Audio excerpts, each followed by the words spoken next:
ছাত্ৰ ছাত্ৰীসকল তোমালোকক অপূৰ্ব উইজডম একাডেমীলৈ স্বাগতম জনালোঁ।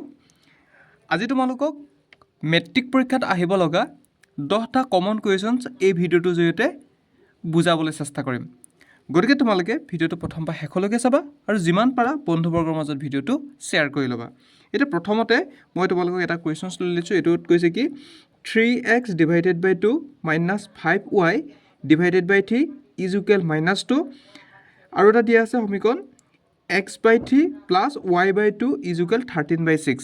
এইটো যিহেতু এটা ভগ্নাংশত দিয়া আছে, গতিকে ইয়াক আমি কি কৰিম, এটা গোটা সংখ্যালৈ কনভাৰ্ট কৰি ল'ম। এইটো কেনেকৈ কৰিম চোৱা তোমালোকে। এইটো তোমালোকে পিছত অপনয়ন, প্ৰতিস্থাপন, বৈজ্যগুণন যিকোনো পদ্ধতিতে তোমালোকে সমাধান কৰিব পাৰা। এইটো সমাধান কৰা বুলিয়ে কৈছে। এতিয়া চাবা দেই কুৱেশ্যনছটো। এতিয়া মই প্ৰথমটো লৈ লৈছোঁ 3x ডিভাইডেড বাই 2। এতিয়া চোৱা 3 আৰু 2 এইকেইটা চোৱা, ইয়াৰ আমি কি ল'ম, এলচিএম অৰ্থাৎ লসাগু ল'ম। এতিয়া লসাগু কিমান হ'ব, 3 আৰু 2 লসাগু 6। ইয়াক আমি কি কৰিম, 6 পূৰণ কৰি দিম। গোটেইকেইটাকে আমি কিহে পূৰণ কৰি দিম, 6 পূৰণ কৰি দিম। চোৱা তোমালোকে 6 আমি পূৰণ কৰি দিলোঁ।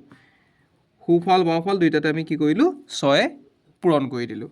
তেতিয়াহ'লে কি হ'ব, 2 3 গুণ 6, 3 2 গুণ 6 আৰু 6 2 গুণ 12 পাম। এতিয়া আমি লিখি ল'ম 3 3 গুণ 9x মাইনাছ 5 2 গুণ 10 10y ইজ ইকুৱেল আমি পালোঁ কি 2 6 গুণ -12 পালোঁ। এইটো আমি 1 নম্বৰ সমীকৰণ বুলি লৈ ল'লোঁ।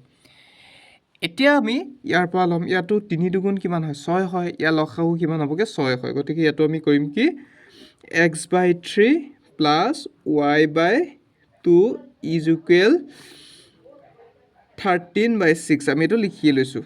ইয়াত আমি আকৌ কি কৰিম চোৱা, x/3 into 6 plus y/2 into 6 is equal 13/6 into 6 হয়। নিশ্চয় বুজি পাইছা ইয়ালৈকে তোমালোকে। এতিয়া ইয়াতো আমি কাটি দিম, 2 3 গুণ 6, 3 2 গুণ 6। এতিয়া 6 6 ইয়াত কেঞ্চেল গুচি যাব। এতিয়া 2x হ'ব প্লাছ 3y ইজ ইকুৱেল 13 হ'ব। ইয়াক আমি কি কৰিলোঁ, 2 নম্বৰ সমীকৰণত ৰাখি দিলোঁ। এতিয়া আমি সমীকৰণ আমি 2ৰ পৰা ল'ম। এইটো আমি কি কৰিম, প্ৰতিস্থাপন পদ্ধতি কৰিম। একপল হ'ব পৰা তোমালোকে, মই 2ৰ পৰাই লৈছোঁ। চোৱা লিখি ল'ম এতিয়া সমীকৰণ 2ৰ পৰা। সমীকৰণ 2ৰ পৰা মই কি কৰিছোঁ, প্ৰতিস্থাপন। তোমালোকে অপনয়নো কৰি চাব পাৰা, তোমালোকে কৰি চাবাচোন অপনয়ন। এতিয়া সমীকৰণ 2x is equal 13 plus 3y ইফালে গ'লে কিমান হ'ব, সমান চিন ইফালে -3y। এইফালে 2 লগত x পূৰণ হৈ আছে, সমান চিন ইফালে গ'লে কি হৈ যাব, হৰণ হৈ যাব। কি থাকিলে 13 - 3y। এতিয়া ইয়াক আমি ধৰি ল'লোঁ 3 নম্বৰ সমীকৰণ। এতিয়া চোৱা সমীকৰণ 1ত আমি কি বহাম, xৰ মান পাতিম। 1ত আমি কি কৰিম, xৰ মান পাতিম। xৰ মান পাতি xৰ মান। এতিয়া সমীকৰণটো কি আছিলে, সমীকৰণটোত আমি পাইছিলোঁ কি 9xৰ ঠাইত আমি কি পাতিম, 13 - 3y 13 - 3y ডিভাইডেড বাই 2 আৰু কি আছিলে মাইনাছ, ইয়াত পালোঁ কি 10y ইজ ইকুৱেল -12 পালোঁ। নিশ্চয়লৈকে বুজি পালা। আমি কি কৰিলোঁ, সমীকৰণত কি বহালোঁ, xৰ ভেলুটো পাতি দিলোঁ আৰু বাকীখিনি আমি লিখি দিছোঁ ইয়াত। এতিয়া আমি এই 9টোৱে এইখিনি ওপৰখিনিক আমি পূৰণ কৰিব লাগিব। এটা কথা তোমালোকে চোৱা, তোমালোকে পৰীক্ষাত কৰোঁতে বহীখন তোমালোকে এনেকৈ এটা ভাঁজ দি ল'বা, এনেকৈ ভাঁজ দি লৈ তাৰপৰা তোমালোকে যিখিনি পূৰণ হৰণ কৰিব লগা আছে ইয়াৰ পৰা কৰি যাবা। মই ইয়াৰ পৰাই কৰি যাম, তোমালোকক দেখাই দিছোঁ কেনেকৈ কৰিবা। এতিয়া চাই লোৱা কেনেকৈ কৰিবা। ইয়াতে আমি কি কৰিব লাগে, 13 × 9। মই সৰু সৰু কথাবোৰ কৈ দিছোঁ, যি কিছুমানে যোগ বিয়োগ পূৰণ হৰণো তোমালোকে নাজানা, সেইসকলৰ কাৰণে এই ভিডিঅ'টো। এতিয়া চোৱা 3 9 গুণ কিমান হ'ব, 27 7 উকলিব 2, 9 গুণ 9 9 2 কিমান হ'বগৈ, 11 হ'বগৈ। আকৌ 3 9 গুণ কিমান হ'বগৈ 27 হ'ব এইখিনি এতিয়া মই চাই লোৱা এতিয়া 9 13 কৰিলে কিমান পালোগৈ আমি 117 পালোগৈ মাইনাছ 9 3 গুণ কিমান হ'বগৈ 27 27y divided by 2 minus 10y is equal minus 12 এইখিনি পালোগৈ এতিয়া আমি কি কৰিম চোৱা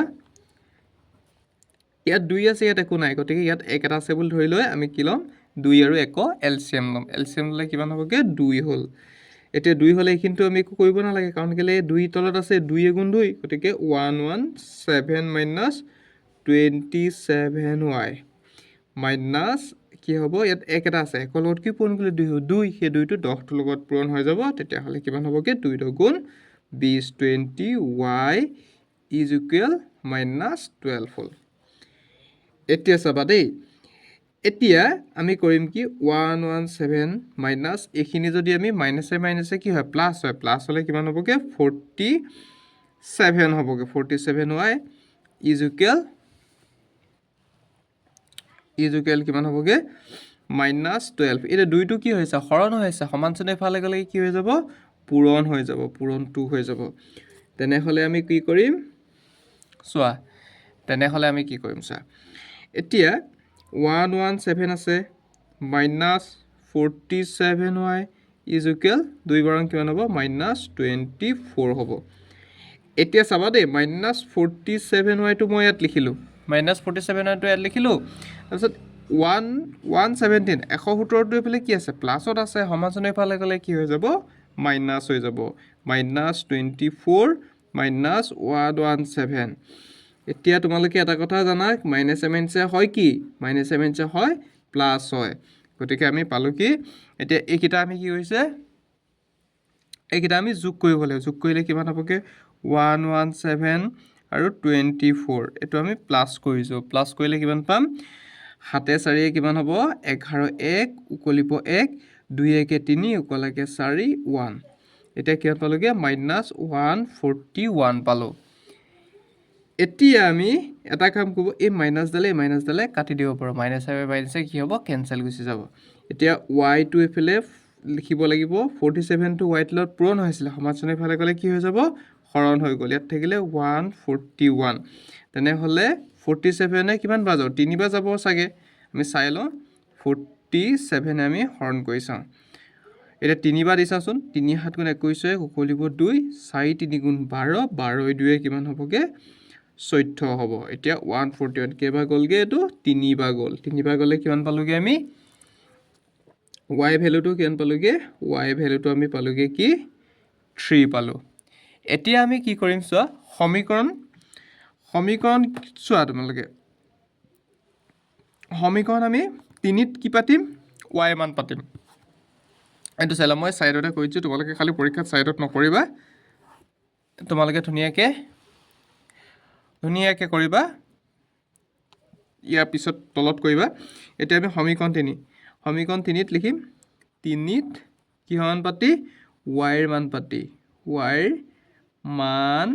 পাতি আমি y মান পাতিলোঁ ক'ত সমীকৰণ 3ত এতিয়া x ইজুকেল কি আছিলে 13 মাইনাছ 3 y ভেলুটো কিমান পাইছিলোঁগৈ আমি 3 পাইছিলোঁ আৰু এইফালে কি আছেগৈ 2 আছে এতিয়া x ইজুকেল 13 মাইনাছ 3 গুণ কিমান হ'বগৈ 9 হ'ব থাকিব কিমান 2 x ইজুকেল এতিয়া কিমান হ'ব 9 4 কিমান 9 4 কিমান হ'ব ইয়াত 4 হ'ব 9 4 কিমান হ'বগৈ 13 হ'ব এতিয়া 2 দুগুণ 4 x ভেলুটো আমি কিমান পালোঁগৈ 2 আৰু y ভেলুটো কিমান পালোঁগৈ 3 পালোঁ নিশ্চয় বুজিলা তোমালোকে এনেধৰণৰ তোমালোকৰ কুৱেশ্যনছবোৰ সমাধান কৰিব লাগিব তোমালোকে